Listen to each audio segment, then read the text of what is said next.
સ્વાગત છે મિત્રો।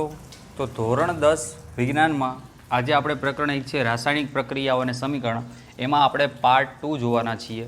અને પાર્ટ 2માં આજે આપણે આની પહેલાંના પાર્ટમાં આપણે જોઈ ગયા છીએ, બરાબર, કે જે પ્રવૃત્તિ 1.1 રાસાયણિક સમીકરણ કોને કહેવાય, કે પ્રવૃત્તિ 1.1, 1.2 અને 1.3, તેમાં મેગ્નેશિયમની જે પટ્ટીનું દહન હતું, બરાબર, એની આપણે રાસાયણિક સમીકરણ કેવી રીતે લખાય એ રીતે આપણે સમજીએ કે દરેક રાસાયણિક સમીકરણો કઈ રીતે લખાય છે। તો હવે આપણે મેગ્નેશિયમની પટ્ટીનું જે આપણે જોઈએ છીએ એને આપણે શબ્દોમાં લખવું હોય તો આ રીતે લખી શકાય, બરાબર, કે મેગ્નેશિયમની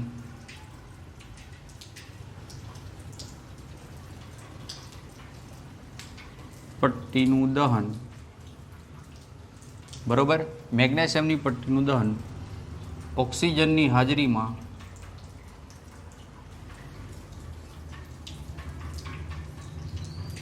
થતા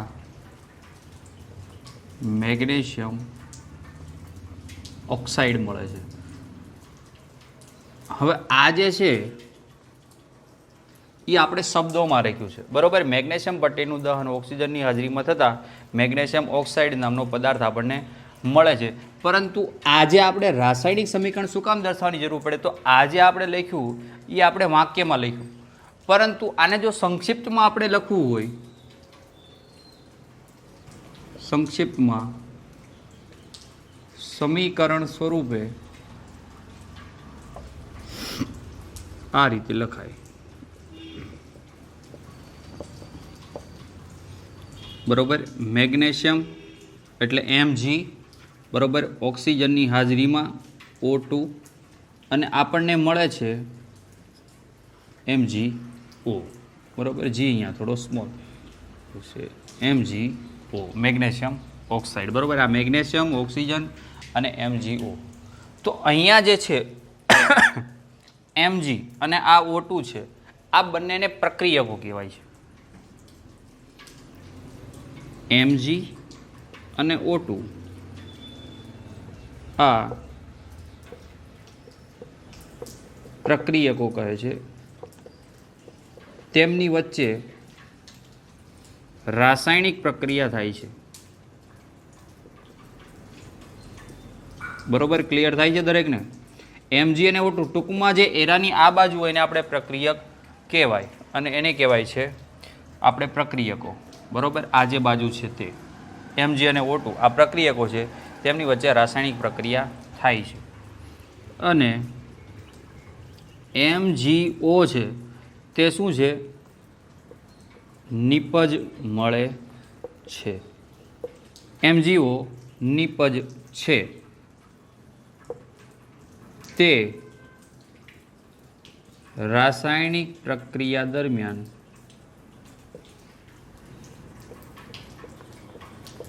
અંતે મળે છે, બરોબર। આની વચ્ચે રાસાયણિક પ્રક્રિયકોની વચ્ચે પ્રક્રિયા થાય છે અને એને છેવટે જે આપણને મળે છે એને નિપજ કહેવાય।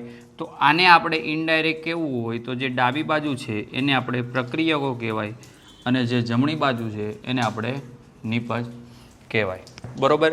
હવે હંમેશા પ્રક્રિયકો હંમેશા એરાની ડાબી બાજુએ રહેશે, બરોબર। આ બાજુ જમણી થાય, આ બાજુ ડાબી, તો પ્રક્રિયકો હંમેશા રાસાયણિક સમીકરણની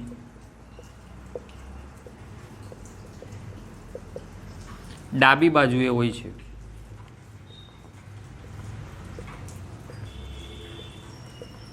જ્યારે નિપજો હંમેશા રાસાયણિક સમીકરણની જમણી બાજુએ હોય છે, બરાબર। તો ખબર જ છે આ ડાબી બાજુ હોય છે અને આ જમણી બાજુ હોય છે, બરાબર।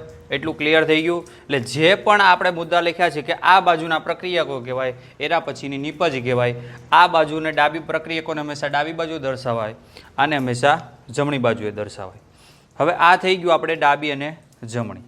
હવે જે આ પ્રક્રિયકો છે એની વચ્ચે એરો કરવામાં આવે છે, બરોબર, પ્રક્રિયકો અને નિપજોની વચ્ચે પ્રક્રિયકો અને નિપજોની વચ્ચે એરો કરવામાં આવે છે, બરોબર. એ એરાની ડાબી બાજુ પ્રક્રિયકો અને આ બાજુ નિપજો. હવે હંમેશા એક કરતાં જો વધારે પ્રક્રિયકો હોય તો એને પ્લસ વડે દર્શાવાય, અને એક કરતાં વધારે નિપજ હોય તો એને પણ પ્લસ વડે, જેમ કે mg પ્લસ O2 એટલે એક કરતાં વધારે ભેગા થયા છે એટલે આપણે એને પ્લસ સંજ્ઞા વડે દર્શાવીશું. તો એક કરતાં વધુ પ્રક્રિયકો કે એક કરતાં વધુ નિપજો ને દર્શાવવા પ્લસ સંજ્ઞાનો ઉપયોગ થાય છે, બરોબર. એક કરતાં વધુ પ્રક્રિયકો કે નિપજોને દર્શાવવા માટે પ્લસ સંજ્ઞાનો ઉપયોગ થાય છે. અને છેલ્લી વસ્તુ જે આ એરો કી છે તે એરો નિપજની અગ્રભાગ રહે, નિપજની અગ્રભાગ રહે તે રીતે મૂકવામાં આવે છે. અને આ જે એરો છે, બરોબર, આ એરો એ રાસાયણિક સમીકરણ દર્શાવે છે. ફરીથી આપણે રિપીટ કરી લઈએ કે રાસાયણિક સમીકરણ દર્શાવવા માટે આપણે કઈ કઈ વસ્તુની જરૂર પડવાની છે, બરોબર. તો મેગ્નેશિયમની પટ્ટીનું દહન ઓક્સિજનમાં આ બહુ લાંબુ થઈ જાય તો એને સંક્ષિપ્તમાં આપણે લખવું હોય તો Mg પ્લસ OT. ડાબી બાજુનું જે છે એ પ્રક્રિયકો, જમણી બાજુના જે છે એ નિપજો, બરોબર. એ તો આપણે થઈ ગયું કે Mg અને O2 પ્રક્રિયકો છે, MgO છે એ નિપજ છે, બરોબર. પ્રક્રિયકો અને નિપજોની વચ્ચે જે પ્રક્રિયકો અને નિપજોની વચ્ચે એરો કી વડે દર્શાવવામાં આવે છે, બરોબર. એક કરતાં વધુ જ્યારે પ્રક્રિયકો આપણી પાસે હશે ત્યારે એક કરતાં વધુ પ્રક્રિયકોને પ્લસ સંજ્ઞા વડે દર્શાવવામાં આવે છે, અને એરો નિપજની અગ્રભાગ રહે તે તરફ પ્રક્રિયાની દિશા દર્શાવે છે, બરોબર. હવે ત્યારબાદ આપણે અસમતોલિત રાસાયણિક સમીકરણ કોને કહેવાય છે, બરોબર, તે સમજવાનું છે. હવે અસમતોલિત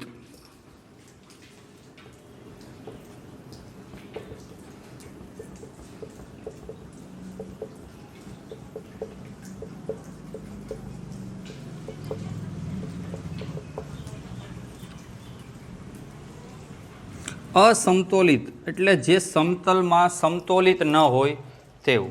હવે એનું હું તમને ઉદાહરણ આપું તો અહીંયા છે આપણી સામે Mg છે અને O2 છે. Mg છે તો Mg છે, મેળા છે નિપજમાં. O2 ઓના બે પરમાણુ છે, બરોબર. તો અહીંયા ઓનો એક જ છે. તો આ સમતોલિત સમીકરણ કહી શકાય નહીં. ખાસ યાદ રાખો, સમતોલિત સમીકરણ કહી શકાય નહીં, બરોબર. તો તેમાં દ્રવ્યના જે દ્રવ્ય હોય, બરોબર, એ સરખા હોવા જોઈએ, અને બંને બાજુ જે એના પરમાણુ તત્વો હોય એ પણ એવા સરખા હોવા જોઈએ. તો અસમતોલિત સમીકરણ એટલે શું? તો જે રાસાયણિક સમીકરણમાં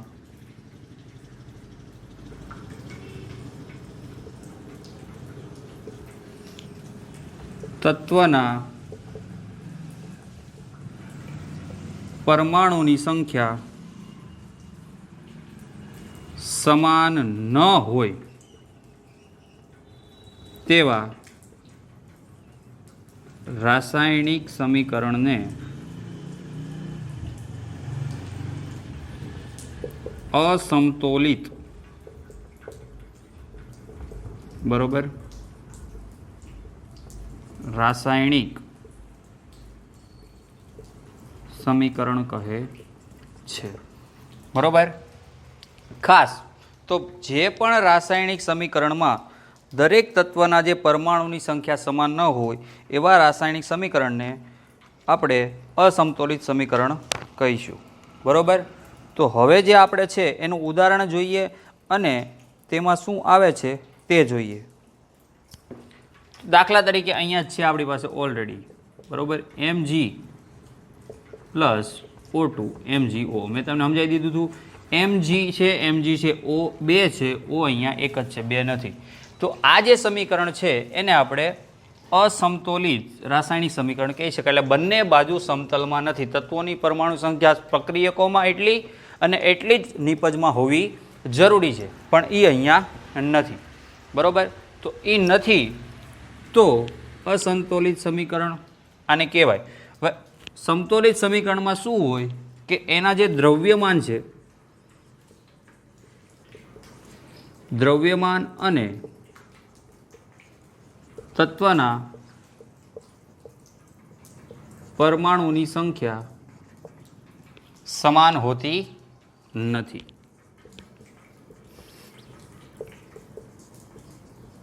એને કહેવાય છે અસમતોલિત સમીકરણ.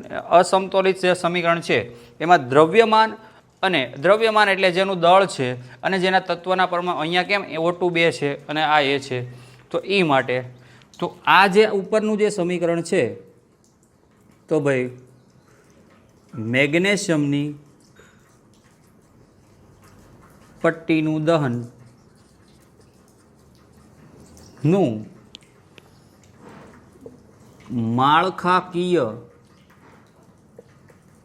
રાસાયણિક સમીકરણ કહેવાય.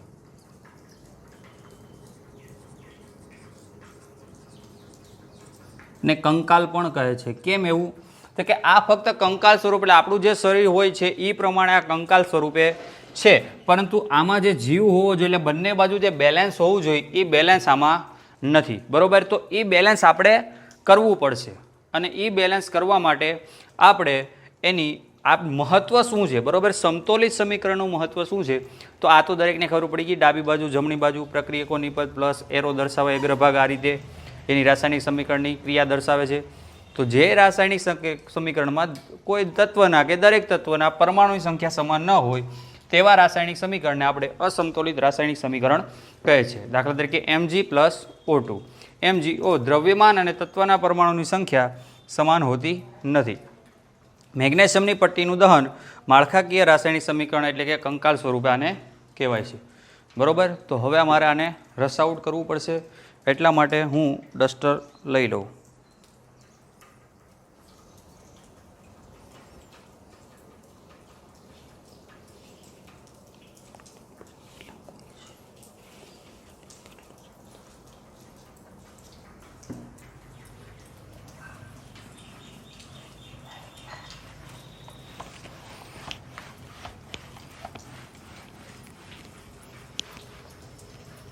તો હવે આપણે જોઈએ કે સમતોલિત સમીકરણનું મહત્વ શું છે.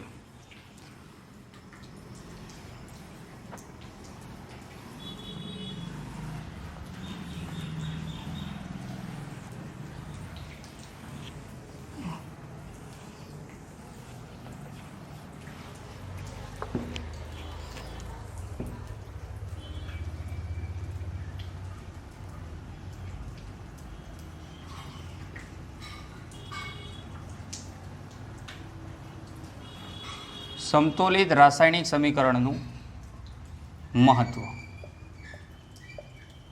આનું મહત્વ શું છે? તો આનું મહત્વ શું કે બંને બાજુ બેલેન્સ હોય તો આપણને શી ખબર પડે? સમતોલિત જે સમીકરણ છે તો એમાં પ્રક્રિયકનો જે જથ્થો છે અને નિપજોનો કેટલો જથ્થો છે એ આપણે જાણી શકીએ. બીજું કે પ્રક્રિયકમાં જેટલા મોલ છે, બરાબર, પ્રક્રિયકમાં જે શરૂઆતમાં જેટલા મોલ મળે છે એટલા જ આપણે જે નિપજના અંતે આપણને મોલ મળે છે એ જાણી શકીએ, અને તેમાં એની ભૌતિક સ્થિતિ એ પણ આપણે જાણી શકીએ. તો આમાં પ્રક્રિયકો અને નિપજોના કેટલા મોલ છે તે જાણી શકાય. બરાબર? પ્રક્રિયક અને કેટલા, બંને બાજુ આપણને મોલ કેટલા મળે છે, એની બાજુ આ બાજુ કેટલા છે, ડાબી બાજુ અને જમણી બાજુ ટોટલ કેટલા છે એ રીતે.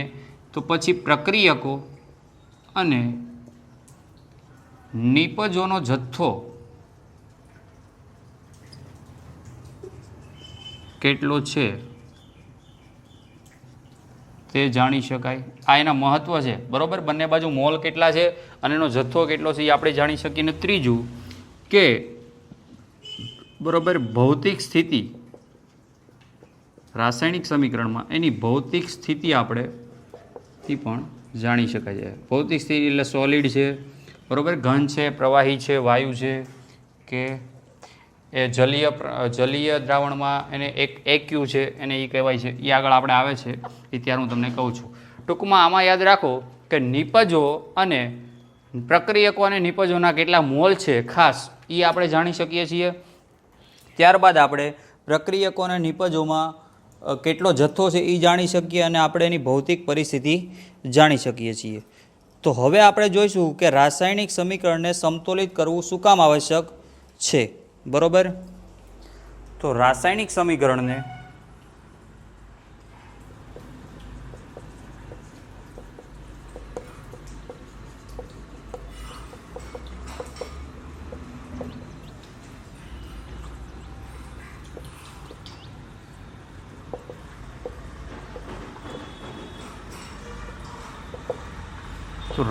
સમીકરણને સંતુલિત કરવું હોય તો તેમાં પ્રક્રિયકો અને નિપજોમાં પરમાણુની સંખ્યા સમાન હોય.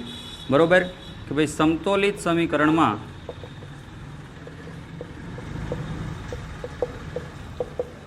પ્રક્રિયકો અને નિપજોની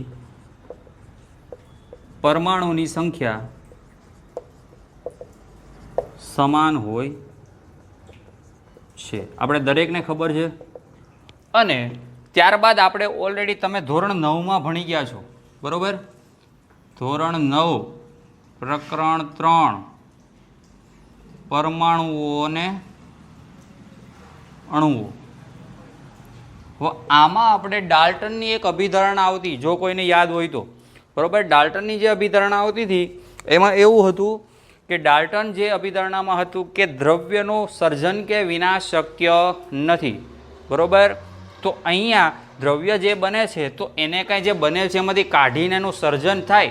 તો આ બાજુ સર્જન થયું તો સામે આપણે O2 આવ્યા હતા, અહીંયા Mg+O2 સામે 2, તો એમાં સર્જન કે વિનાશ શક્ય નથી, પરંતુ આપણે એને બેલેન્સ કરવું પડે. બરોબર, આવું આપણે ધોરણ દળ સંચયનો નિયમ ભણી ગયા. તો દળ સંચયના નિયમ પ્રમાણે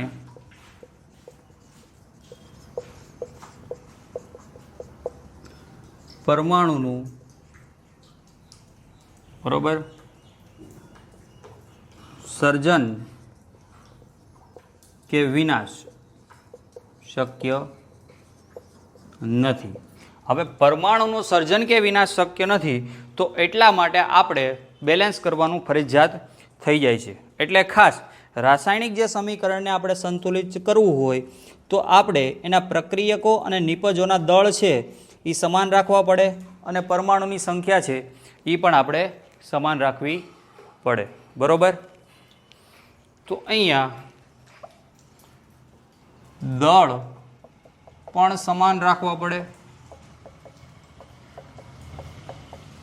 અને પરમાણુઓની સંખ્યા પણ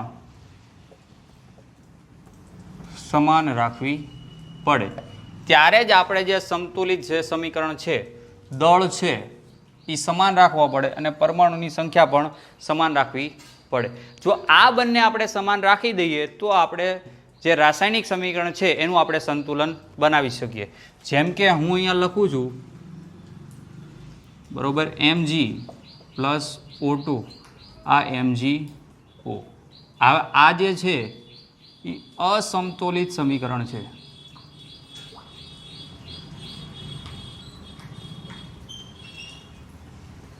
બરોબર, જો આને હું સંતુલિત કરું અહીંયા તો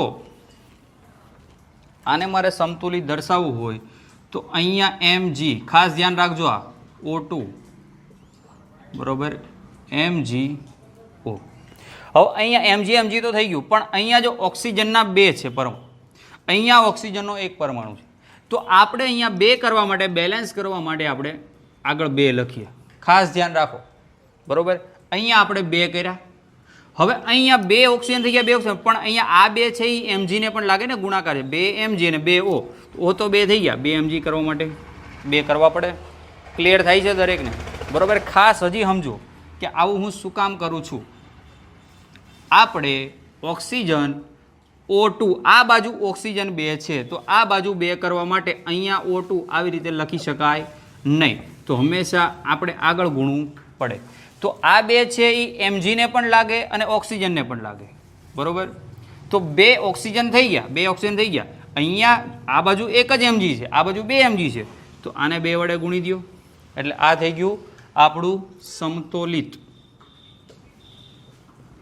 રાસાયણિક સમીકરણ. ક્લિયર થાય છે દરેકને? બરોબર. જેમ ઓલા બીજામાં આપણે હતું ઝીંક વાળું, બરોબર, ઝીંકની H2SO હાઇડ્રોક્લોરિક 2 સાથે હતું, ઝીંકની મંદ સલ્ફ્યુરિક એસિડ સાથે અને હાઇડ્રોક્લોરિક એસિડ સાથે. તો ઝીંકની H2SO4 સાથે પ્રક્રિયા થાય તો ઝીંક છે એ SO4 સાથે પ્રક્રિયા એટલે કે ZnSO4 અને હાઇડ્રોજન વાયુ ગેસ સ્વરૂપે બહાર નીકળે છે, બરોબર. તો અહીંયા જો બેલેન્સ કરવાની કોઈ Zn SO4 H2 H2, બરોબર. જે બાજુ આ બાજુ જેટલા દળ છે એટલું જ આ બાજુ મળી ગયું છે એટલે આને કાંઈ આ જે થઈ ગયું એ પણ આપણું સમતોલિત સમીકરણ. આ પણ આપણું આ જે આ હતું એ અસમતોલિત હતું, આને આપણે સમતોલિત સમીકરણમાં બદલ્યું, બરોબર. સમતોલિત સમીકરણ શું કામ કરવું પડે કે જ્યારે આપણે બંનેના બે બાજુ આપણે દળ સરખા લાવવા પડે અને બંને બાજુ આપણે પરમાણુની જે સંખ્યા હોય એ પણ સરખી લાવવી પડે એટલા માટે. તો રાસાયણિક પ્રક્રિયાનું મહત્ત્વ શું છે? તો પ્રક્રિયકો અને નિપજોના કેટલા મોલ છે આપણે એ જાણી શકાય છે, પ્રક્રિયકો અને નિપજોનો કેટલો જથ્થો છે એ જાણી શકાય, ભૌતિક સ્થિતિ. આવું એટલા માટે કરીએ છીએ કે પરમાણુ સંખ્યા સમાન આવે. પરમાણુ સંખ્યા સમાન માટે દળ સમાન, બંને બાજુ પ્રક્રિયક અને નિપજમાં ડાબી અને જમણી બાજુ દળ સમાન રાખવા પડે અને પરમાણુની સંખ્યા પણ સમાન રાખવી પડે. તો આ છે આપણા સંતુલિત સમીકરણ, બરોબર. આપણે બીજા તમે પણ સમીકરણો સમતુલિત કરી શકો છો. ખાસ એ યાદ રાખવાનું છે કે રાસાયણિક સમીકરણ આ રીતે લખાય અને એને બેલેન્સ કરવામાં એને સંતુલિત સમીકરણ કહેવાય છે. ઓકે, આપણે અહીંયા સુધી રાખીએ છીએ. Thank you.